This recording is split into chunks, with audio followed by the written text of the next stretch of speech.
Assalamualaikum warahmatullahi wabarakatuh. Salam sejahtera.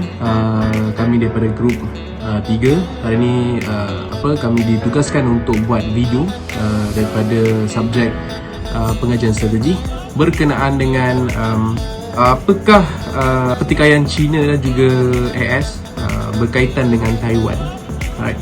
Dan apakah perancangan secara deterrence. Deterrence ni maksud dia bukanlah peperangan secara fizikal tapi secara ekonomi. Alright, apakah perancangan mereka? Okey.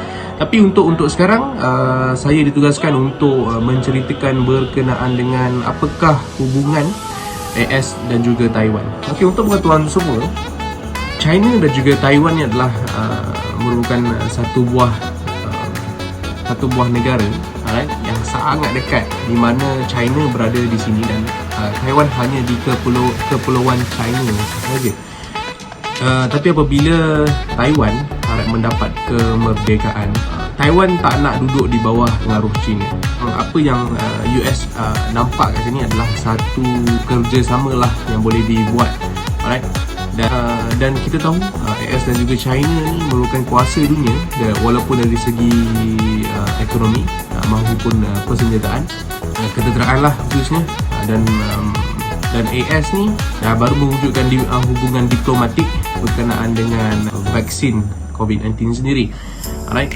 So maksudnya kat sini Taiwan telah mengeratkan lagi hubungan mereka dengan AS, dan Taiwan sendiri tak nak duduk di bawah pengaruh China. Okay. So apabila dia tak nak duduk di bawah pengaruh China, so China memang akan marah lah. Okay, marah dan mewujudkan deterrence ni tadi, deterrence. So pelbagai penyekatan, alright, penyekatan yang dibuat oleh China dan juga Amerika Syarikat sendiri untuk berbalas antara satu sama lain. Okay, alright. Seterusnya saya akan bahagikan kepada my team. Alright, thank you very much. Seterusnya kita akan mengetahui dengan lebih lanjut lagi tentang pertikaian di antara China dan Taiwan.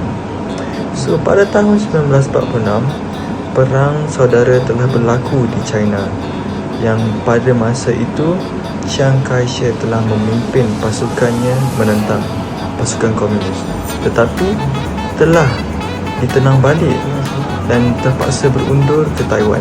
Dan pada ketika itu Chiang Kai-shek telah menetapkan kerajaannya di Taiwan dan mengambil alih Taiwan sebagai negara mereka yang independen. China telah melakukan pelbagai cara untuk meunifikasi balik Taiwan ke dalam China. China telah mengemukakan satu formula, iaitu satu negara dua sistem, dan diberikan kepada Taiwan autonomi yang signifikan dalam memerintah negara mereka. Sistem ini telah digunakan oleh Hong Kong untuk menarik minat Taiwan untuk menyertai formula tersebut, tetapi perkara ini telah ditolak penuh oleh kerajaan Taiwan kerana ia akan menyebabkan negara Taiwan dimasukkan balik ke dalam China. Pada tahun 2008, Presiden yang baru telah dilantik. Beliau berusaha untuk memperbaiki hubungan di antara China dan Taiwan melalui perjanjian ekonomi. Tetapi beliau telah dikalahkan oleh Tsai Ing-wen yang lebih cenderung ke arah kebebasan rasmi negara tersebut. Pada tahun 2018, China telah meningkatkan lebih lagi tekanan mereka kepada syarikat-syarikat antarabangsa dan menyebut mereka jika mereka membantu Taiwan dalam sistem ekonomi mereka. Walaupun kemajuan politik menjadi perlahan, tetapi hubungan ekonomi di antara kedua-dua negara tersebut berkembang dengan lebih pesat. Kita dapat lihat syarikat Taiwan telah melabur sekitar 60 bilion US dollar di negara China, dan sekitar 1 juta penduduk Taiwan berada di China sendiri. Dan ini menunjukkan hubungan di antara China dan Taiwan semakin pulih. Segelintir orang Taiwan menganggap perkara ini sebagai satu ancaman kepada Taiwan, Tetapi segelintir yang lain menganggap ini sebagai satu langkah supaya China tidak melakukan kekerasan atau keganasan melalui ketenteraan terhadap Taiwan sendiri. Ini menunjukkan hanya setengah atau segelintir orang Taiwan yang tidak ingin berunifikasi bersama China itu sendiri, tetapi separuh daripada rakyat Taiwan ingin berada di tengah-tengah, iaitu tidak ada kemerdekaan atau kemerdekaan. Mereka tidak kisah kerana mereka dapat hidup dalam keadaan yang senang dan ekonomi mereka stabil. Itu saja daripada saya, pertikaian di antara China dan Taiwan. So kita pergi ke seterusnya. Bismillahirrahmanirrahim. Assalamualaikum warahmatullahi wabarakatuh. Saya akan menerangkan berkenaan dengan deterrence antara China dan Taiwan. Keupayaan tentera China telah meningkat secara mendadak selama 20 tahun terakhir dengan jumlah perkakasan ketenteraan baru yang kuat dan peningkatan dalam operasi bersama dan kesediaan pertempuran. Beijing berada di landasan yang tepat dalam mencapai matlamatnya untuk memodernkan PLA menjelang 2035 dan membina ketenteraan kelas dunia. Namun, China masih tidak memiliki kemampuan untuk melancarkan penketeraan idealnya di Taiwan. Serangan cepat dan luar biasa dan pencerobohan pendaratan amfibi yang berjaya yang akan menghadirkan dunia dengan fakta yang benar. Walaupun jaraknya pendek dari daratan China ke Taiwan, China masih harus menghadapi kemampuan pertahanan Taiwan seperti ranjau laut, peluru pandu anti kapal dan perangkap bumi serta cuaca dan geografi yang hadkan pilihan China. Satu lagi pencegahan penting ialah menerapkan strategi pertahanan asimetri oleh Taiwan menghadapi kenyataan perbelanjaan tentera China yang tinggi dan ketidakseimbangan kekuatan yang hanya akan berkembang. Taiwan menggunakan pendekatan David and Goliath yang lebih lincah. Kemudian matlamat strategi baru adalah memanfaatkan geografi yang berada di Taiwan untuk membentengi pulau itu. Benteng Taiwan benar-benar menjadi mantra sekarang di Pentagon. Berusaha menjadikan Taiwan sebagai benteng yang tidak dapat ditembusi untuk menyerang orang Cina sekarang adalah objektif utamanya. Dikenali sebagai konsep pertahanan keseluruhan. Strategi mentarikkan semua kemenangan perang sebagai menggagalkan misi PLA untuk berjaya menyerang dan melakukan kawalan politik ke atas Taiwan. Berikut merupakan kata-kata pensiunan Laksamana Muda Lee Hsien yang menggambarkan konsep tersebut sebagai ketua staf Taiwan Angkatan Bersenjata. Taiwan tidak lagi merancang untuk perang gesekan dengan platform senjata konvensional yang mahal dan berprofil tinggi seperti jet pejuang, kereta kebal dan kapal selam.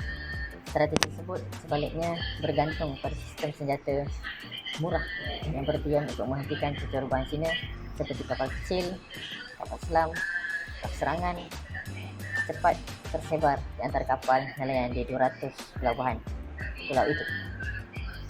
Laksamana Lee menulis ia menggunakan penyamaran dan penipuan untuk mempertahankan kekuatan Taiwan digabungkan dengan sejumlah besar senjata kecil mudah alih Mematikan dan sukar ditarget yang dirancang untuk perang gerila seperti peluru berpandu ketepatan dan peluru berpandu jelajah. Sistem pertahanan udara mudah alih Malaysia dan senjata anti perisai. Itu berikut merupakan new deterrence di antara China dan Taiwan. My name is Rajiv and I'm going to talk about how US use deterrence to China to save Taiwan. The US is backing the strategy with advanced sales of asymmetric weaponry such as armed drones and short-range cruise missiles that can target ships on the fringes of China's littoral. This is where China is at its weakest. China, for its part, has focused much of its effort on trying to counter the anticipated US military intervention in the Taiwan contingency, using area denial weapons such as bombers and new ship-to-ship supersonic missiles. This year, the US has been applying amplified military pressure on China, sending all manner of warships and warplanes at an increasing frequency to areas including South China Sea, East China Sea, and Taiwan Straits. In the United States, the Pentagon is also planning to deploy ground-launched Tomahawk cruise missiles installations to the first island to contain China's military development. Developing nuclear weapons can deter wars, but they can also be used in wars, and this is why the future conflict can be unpredictable. This became a reality if US continues to challenge China's bottom line on the Taiwan Strait. United States insists that any new commitment to the island will be contingent on Taiwan's continued willingness to invest in truly asymmetric capabilities, weapons in order to deter China. United States also give Taiwan the external push it needs to reintroduce 2-year compulsory military service. Doing so would ensure Taiwan can field an active duty force that is large enough to meet its defensive needs, while also sending a clear signal to leaders in China that the Taiwanese people are willing to make major sacrifices to provide for their own defense. United States forces being ready to immediately begin hosting and participating in high-profile bilateral training exercises with their Taiwanese counterparts. The United States Army and Marine Corps can also play an instrumental role in helping Taiwan organize a territorial defense force such as consists of reservists, volunteers, and both trained and equipped to wage a guerrilla campaign against an invasion force. So, United States used nuclear power. The steps that United States is taking is to counter Chinese nuclear buildups, including modernizing their nuclear triads, from systems like Columbia-class ballistic missile submarine to low-yield warheads and sea-launched missiles. So now China also has the nuclear power. So China views nuclear weapon only as a strategic to deterrence. So it has its major nuclear power operating center without any connections to Washington in the United States, therefore to avoid any miscalculations in crisis. So facing this rising strategy from United States, China increases its number of nuclear warheads and complete technologically advanced nuclear triad to deter potential impulsive military actions by United States. And then United States came up with another method to deter China by improving public pressure. So public pressure in order to pull down their economical strength to poor. But however, China was able to overcome it by their own citizens supporting their government. Their strategy now in the future to deter China. So China and United States share common global interests, but United States is increasingly concerned on China's growing military capabilities. The United States needs a strategy that balances between protecting US interests in East Asia, where clashes with China's preferences are most likely, and cooperating with Beijing globally, where the two sides share common interests. Thirdly, developing such a strategy would rest on 5 key pillars, including the ability of United States to deliver and sustain combat and support forces rapidly to virtually anywhere in the Western Pacific, and having highly capable and reliable local allies with the ability to turn concepts to their advantage in conflict. Fourthly, the strategy should be robust enough to remain viable given potential alternative future with only modest changes. Fifthly, the strategy must improve conflict stability and help hedge against miscalculations that could lead to conflict. Lastly, the United States Army would have key roles in supporting United States strategy in the Asia Pacific, where ones that focus on security cooperation and the ability to protect United States and allied bases, support the joint force and project forces into region. Baiklah, apa yang boleh saya katakan adalah hubungan renggang antara sesebuah negara dan sesebuah negara yang lain hanyalah menimbulkan pelbagai masalah, seperti mana negara yang kita bincangkan iaitu China dan juga Taiwan, yang sejak dahulunya mereka hanyalah berbalah dan juga mempunyai pelbagai pendapat yang berbeza, sehingga kan sukar untuk mereka menjalinkan hubungan yang lebih rapat. Mereka sejak daripada dulu dan sekarang mempunyai progression yang baik antara hubungan mereka. Namun masih ada segelintir isu-isu seperti ketenteraan yang masih menjadi masalah kepada mereka. Oleh daripada itu, persaingan yang sihat seperti daripada segi budaya, ketenteraan maupun ekonomi adalah sangat diutamakan, kerana seperti mana yang kita tahu, China dan juga Taiwan ini sebenarnya dahulu adalah sebuah negara yang besar. Namun Taiwan mengambil keputusan untuk memerdekakan negara mereka dan ingin keluar daripada China.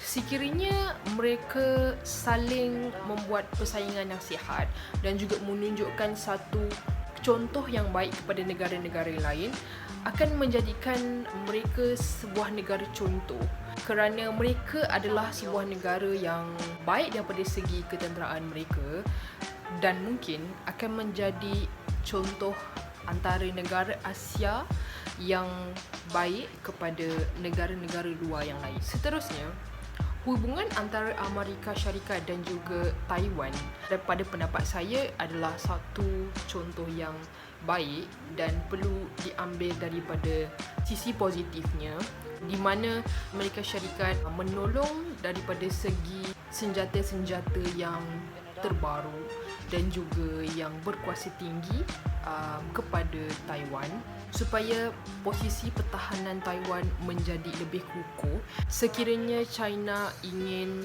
menyatakan peperangan ke atas Taiwan ataupun serangan hendak kepada mereka. Ini jelas menunjukkan bahawa bantuan ataupun pertolongan daripada sebuah negara kepada sebuah negara yang lain amat digalakkan dan juga penting, kerana ia akan menjadikan sebuah negara yang kecil akan terbela. Selain daripada itu, persefahaman antara pemimpin perlulah selari, kerana jika tidak, ia akan terjadi seperti negara China dan juga Taiwan, di mana dahulunya China dan Taiwan ini berada di dalam sebuah negara yang sama, namun pemimpin China membuat satu peraturan ataupun formula di mana satu negara dua sistem. Oleh itu, negara Taiwan tidak berpuas hati dan mengambil keputusan untuk berundur daripada China dan membuat satu negara yang kecil, namun mereka bersefahaman antara satu sama lain.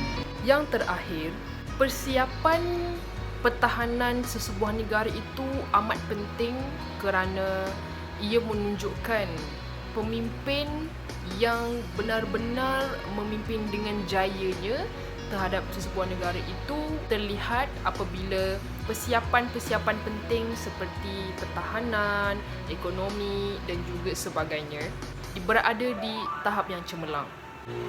Ini akan lagi meyakinkan rakyat-rakyat terhadap puncuk pimpinan mereka, dan juga mereka percaya bahawa mereka berada di bawah pemimpin yang betul dan juga mereka berada di tahap yang selamat di dalam negara mereka sendiri.